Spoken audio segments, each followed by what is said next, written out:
Hello grade 9s, this is the memo of worksheet 5 which is on area and perimeter of 2D shapes, and you have to do this worksheet on the 23rd and 24th of June.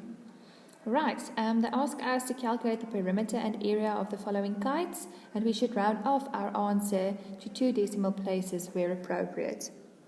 To calculate the perimeter of this kite, I have to add all the lines on the outside of this kite together, those green lines. Okay, so 5 plus 5 plus another 4.2 and another 4.2, and that gives me an answer of 18,4.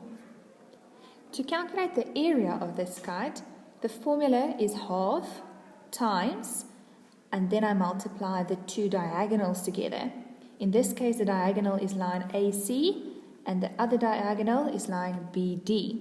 All right, multiply those diagonals together and half of that. That is the formula for the area of a kite. Okay, so AC has a length of 7. If I add that 4 centimeters to the 3 centimeters, that gives me 7.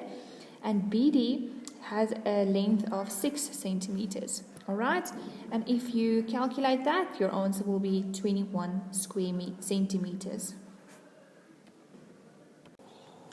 By nommer 2 vra hulle weer vir ons moet die omtrek en die oppervlak van hierdie vleer gaan uitwerk.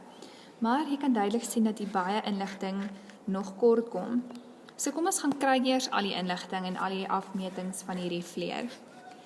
Lyn EB sal ook 9 cm wees. Ons vul hom daarin. Want die hoeklyne van 'n vleer halveer mekaar. Hoeklyn AC halveer hoeklyn BD. Dit is 'n eienskap van 'n vleer. Verder, as ons na lyn BC kyk, sien ons hy sal ook 9,8 cm wees. Ons vul hom daarin, want die aangrensende sye van 'n vleer is ewe lank. Dit is nog 'n eienskap van 'n vleer. Ons kort nou nog die lengtes van sy AD en AB. So kom ons kyk gaan na daai pers driehoekie. Ons kan vir AD gaan bereken met Pythagoras, want daai driehoek AED is 'n reghoekige driehoek. So nou kan ek gaan sê dat AD kwadraat gelyk is aan die ander twee sye se kwadraat bymekaar geplus. So nou gaan sê ons daai 9 kwadraat plus 12 kwadraat gee vir my 'n antwoord van 225. En dan om ontslae te raak van daai kwadraat aan die linkerkant, vat ek die vierkantswortel aan die regterkant, en die vierkantswortel van 225 is dan 15 cm. Nou weet ek dat die lyn AD 15 cm is, maar so ook sal lyn AB ook 15 cm wees, want die aangrensende sye van 'n vleer is gelyk. Dis ook weer eens 'n eienskap van 'n vleer. Nou het ons al die inligting van hierdie vleer. Nou kan ek begin om die omtrek en die oppervlakte te gaan uitwerk. For the perimeter of this kite, I add all the lines on the outside of this kite together, 15 plus 15 plus 9,8 plus 9,8, and that gives me an answer of 49,6 centimeters. For the area of this kite, I use the correct formula, which is half times AC times BD. AC and BD is then the diagonals of this kite. The length of AC will be 12 centimeters plus that 3,8 centimeters, which gives me 15,8 centimeters. And the length of BD will be that 9 centimeters plus 9 centimeters, which is 18 centimeters. And if you calculate that, you get that the area of this kite is 142,2 square centimeters. Let's look at the kite in question number 3. If you look at this kite, you will see that a lot of information about this kite is missing. Alright, so let's first look at the left part, the left triangle of this kite, triangle ABC. That is a right angle triangle. So we can calculate the length of BC by using Pythagoras. I will say that BC squared is equal to AC squared, which is 5 centimeters, minus AB squared, which is 3 centimeters. Please remember to say that you're using the theorem of Pythagoras here. 5 squared is 25, minus 3 squared is 9, 25 minus 9 is 16. Now we must get rid of the square on the left-hand side. So we take the square root of 16 on the right-hand side, which is then 4. So on the kite, I just say that BC is 4 centimeters for myself. All right?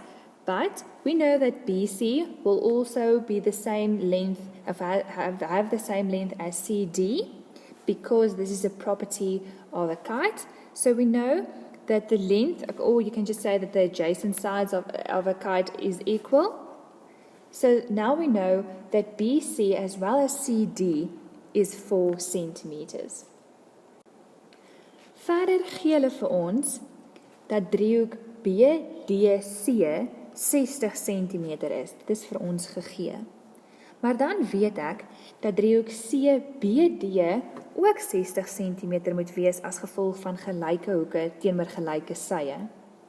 As jy nou na die onderste driehoek van hierdie vleer kyk, driehoek BCD, dan moet daai hoek C ook 60 cm wees as gevolg van binnehoeke van 'n driehoek. So C is ook 60 cm as gevolg van die som van 'n binnehoeke van 'n driehoek. Wanneer al drie die hoeke van 'n driehoek gelyk is aan mekaar, met ander woorde al drie hoeke is 60 cm, dan moet daai driehoek 'n gelyksydige driehoek wees. So driehoek BCD is 'n gelyksydige driehoek. En ons weet dit omdat al die binnehoeke gelyk aan mekaar is, met ander woorde 60 grade was.